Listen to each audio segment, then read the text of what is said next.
podcast for G's only. For G's only. And it's for all women who's at the C-suite level. CEO. And we coming your way to share our stories in leadership. So we walking the walk, talking the talk, being the boss lady. Welcome to the C-suite, where we help build women leadership and how to be the boss lady. So welcome to the C-suite. So let's talk about being a CEO.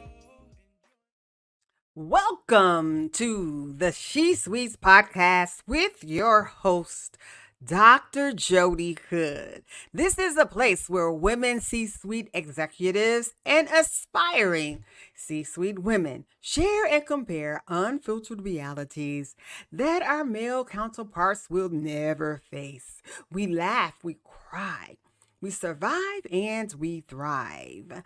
Now, today I am speaking directly to the aspiring women she-suites.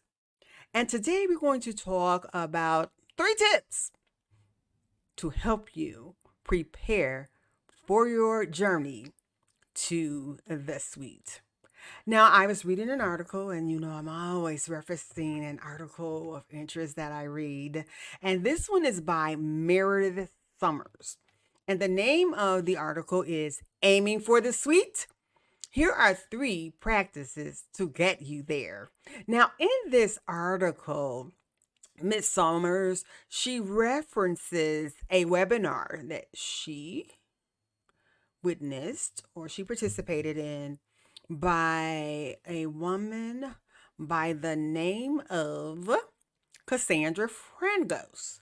And Ms. Frangos is an executive development and C-suite succession advisor for MIT Sloan Executive Education. Now, before she gave the 3 tips as you get ready for the suite, she talks about 5 traits of C-suite personalities. Now, as I read this, I said I can relate. Because many of the C-suite women that I know actually possess many, or if not all, of these traits. So let's talk about the traits. So ladies, you want to make it to the top? And as we know, there is a small percentage of women who are in the suite. So we need more representation. So let's talk about these personalities. Now, the first one was that people who seek out executive leadership roles are typically results-oriented. Now, what does that mean?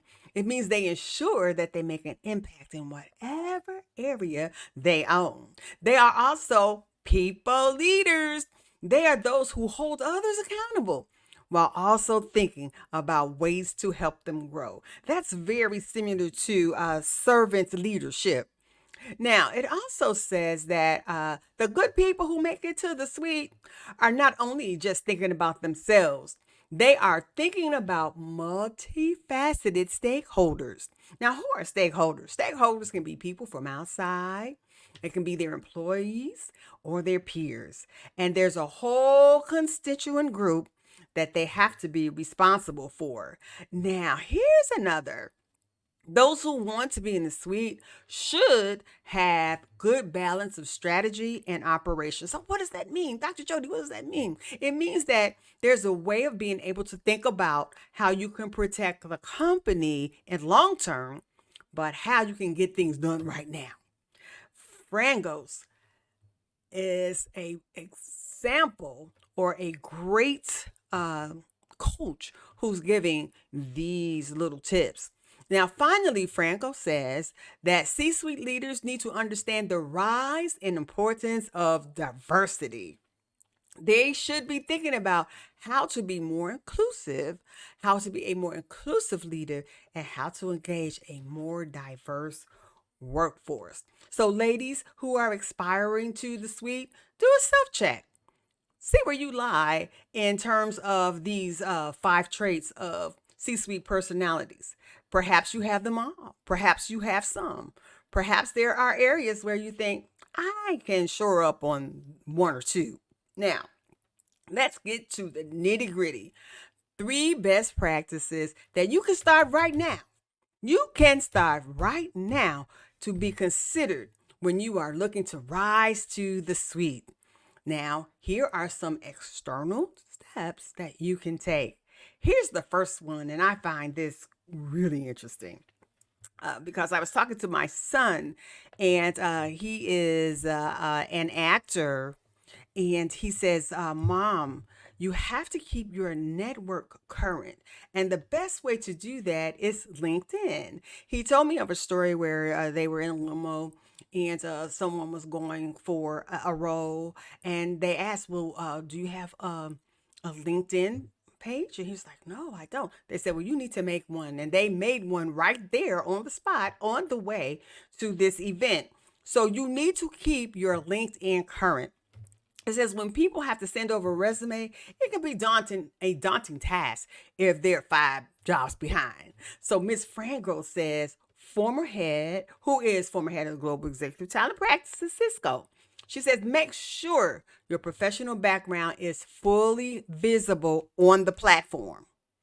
Update your profile as you take on new roles and opportunities, such as board seats or research projects. And I know I am guilty of that. It's been a long time since I updated my LinkedIn platform, and it's about time for me to add some things that I have done, some exciting things that I've done. The next one is cast a wide recruiting network. Network with your friends. Reach out to people who are in the roles you want to be in. Ask people who are 1 or 2 levels below the C-suite who you admire in their space, and ask them for recruitment connections. There is something to be said about networking.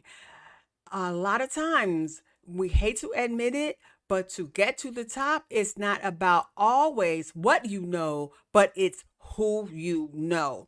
Now, you have to remember that executive recruitment is relationship based. It's a relationship based business. Like taking a phone call from a recruiter, it doesn't mean you're abandoning your company. It means you're building your network. Frango says it's a networking business. A lot of times, if it's an executive recruiter working on a C-suite position, that's your key to getting to the table. Lastly, Frango suggests that you build a board of advisors. Look for a mentor. One of my previous podcasts, I talked with a mentor and coach, Joya Nori, and she's dynamite. And it says that mentors are important, and you have to look for someone who has held a similar position to the one you're looking for. And that's the person you can go to for advice. She says, find a sponsor who can advocate for you and help you get the right level of attention when your company is looking to fill the position. Again, it's not always about what you know, but what did I say? It's who you know.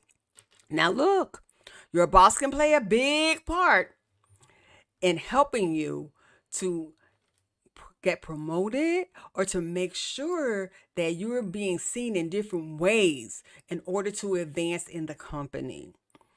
Lastly, find an external source who can be a sounding board for career decisions, such as a job coach. It's important to have that person, that someone, whether it's a coach or a more informal support person who can encourage you to push yourself. Sometimes we need that little push. Now, women, we need sponsors more than ever.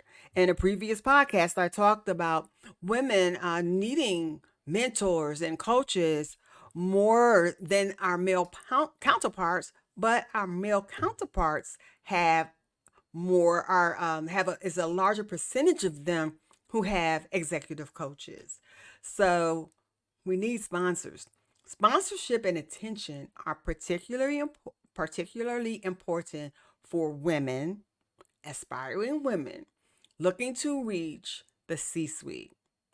Women, you need to be thinking about your brand perception and network. And you need to understand that it is important to voice your ambition rather than keeping your head down and hoping that your work's going to speak for itself. You have to be bold. Tell people, I am looking to rise to the C-suite. That is my goal. That's my ultimate goal. You need a lot of people advocating for the work you're doing. Women, again, we need sponsors more than ever. And I need you to know that having it sponsored will really make sure that you are putting you forward as a leader and as someone who can advance. Ladies, ladies, ladies, I hope that you've gotten something from these 3 best practices that you can start right now as you aspire to the suite, because we got to keep walking the walk and talking the talk. We have to be sure that we have a seat at the table in the suite. Until next time, ladies, let's keep doing what we do and reaching down to pull others up, to encourage, motivate, and support to get more women at the suite. All right. Till next time. Welcome to the podcast for G's only. For G's only. And it's for all women who's at the C-suite level. CEO. And we coming your way to share our stories in leadership. So we walking the walk, talking the talk, being the boss lady. Welcome to